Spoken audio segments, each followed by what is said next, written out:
venres á noite, ás 9, xa todos os comerciantes decían que sí que era un éxito.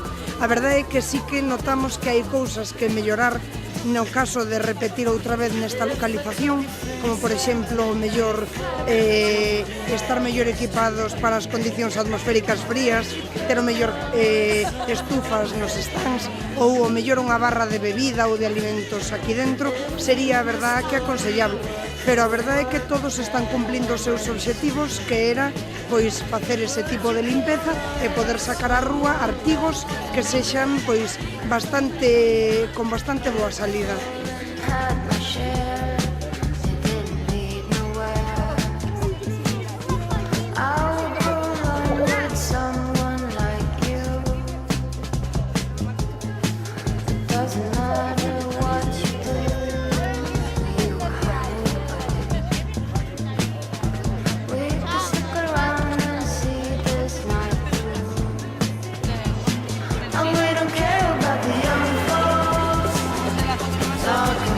Pues la verdad es que durante todo este mes estamos haciendo pues varias cosas distintas.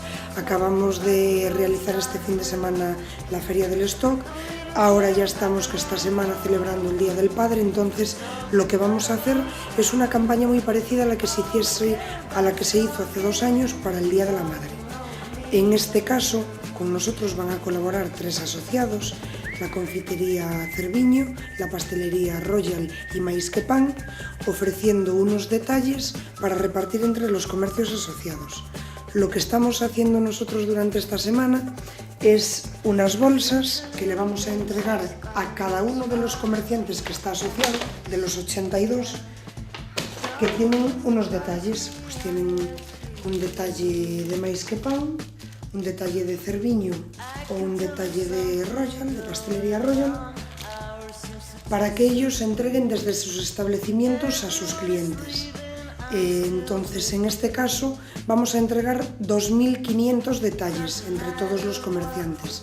Entonces, ese día lo que queremos hacer es poder ofrecer un detalle dulce, más que una campaña a lo mejor de fotografía, que pueda ser también detalle, pero queríamos cambiar y este año ofrecerle al padre un detalle dulce.